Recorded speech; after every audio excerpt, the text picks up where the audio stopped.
শিক্ষার্থী, আশা করি তোমরা সবাই ভালো আছো। আজকে আমরা অনুবন্ধী চাপ দেখবো। অনুবন্ধী চাপটা কি? অনুবন্ধী চাপ আমরা দেখবো।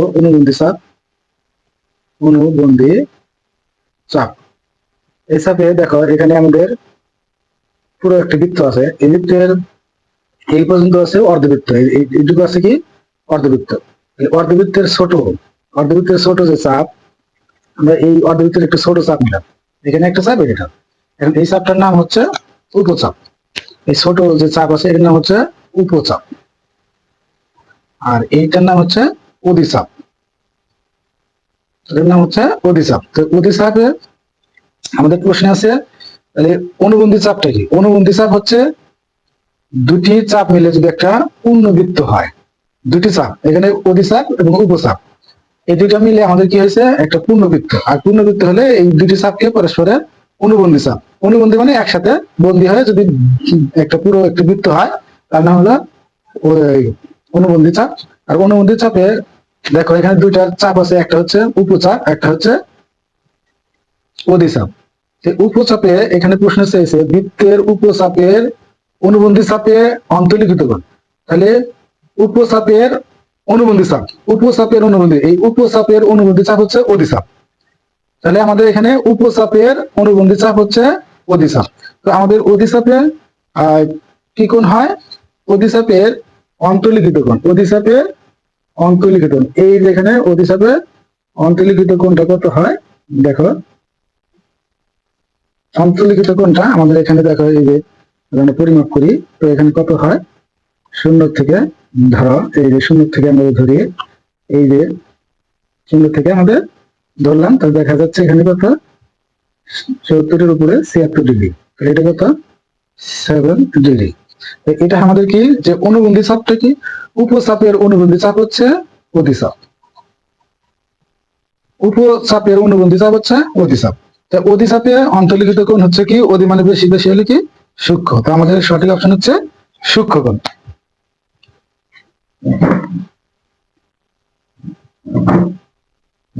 এরপরে আমরা দেখব কোন বৃত্তের উপচাপে অন্তর্লিখিত কোণটা কিরকম হয়, কি হয়। কোন বৃত্তের উপচাপের অন্তর্লিখিত কোণ কোনটি? তাহলে আমাদের এখানে উপচাপে অন্তর্লিখিত কোণ, এখানে আমরা একটি পুরো বৃত্ত, অর্ধবৃত্ত, এখান থেকে দেখো, এইটা আমরা যদি পুরো অর্ধবৃত্ত হয়, এই বরাবর আমাদের কি হয়? অর্ধবৃত্ত। অর্ধবৃত্তের ছোট চাপকে কি বলা হয়?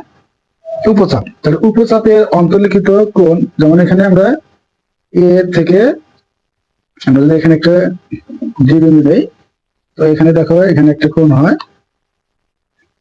তো এই কোণের মানটা হবে কত? এখানে খেয়াল করো যে এখানে কোনটি, এটা সূক্ষ্ম কোণ, এটাও সূক্ষ্ম কোণ, এটা কত? সমকোণ। আর এটা হচ্ছে কি স্থূল কোণ। উপচাপে উপচাপে উপচাপে হবে, মানে ছোট, ছোট চাপে হবে বড় কোণ। বড় কোণ মানে স্থূল কোণ। স্থূল কোণ কত? 90 এর বড় যে কোণ, এটা হবে স্থূল কোণ। দেখো, এখানে পরিমাপ করে দেখলে আমরা দেখতে পাচ্ছি 0 থেকে 100-এর উপরে আছে, এটা কি স্থূল কোণ। কত হবে আমাদের অপশনটি? এগুলো নট কারেক্ট। এরপরে আমরা দেখব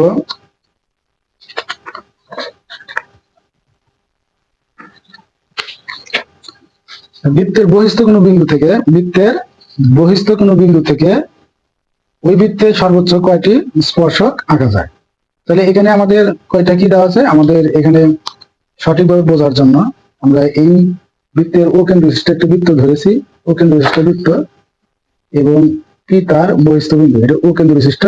আমরা যদি এই দুটো যোগ করে দেই, যোগ করলে এখানে আমরা কয়টা বৃত্ত পাবো, এটা আমরা দেখি। তো এখানে আমাদের বৃত্তটা দেখো, বৃত্তটা কি হচ্ছে, এখানে আমরা লিখছি। তো আমাদের এখানে মধ্যবিন্দুটা কি হয়? এটা মধ্যবিন্দু। এই মধ্যবিন্দু থেকে আমরা যদি একটা, এখানে দেখো, এই যে একটা বিন্দু, এই একটা বিন্দু। তো এই দুটো বিন্দু যদি আমরা এ ধরি, একটা বি ধরি, তাহলে এ বিন্দু থেকে এই জায়গায়, বি বিন্দু থেকে এই, তো এখানে আমার এই যে পি আর যদি যোগ করি তাহলে এটা একটু স্পর্শক হয়ে যাবে। এই যে স্পর্শক, পি বিন্দু থেকে স্পর্শক।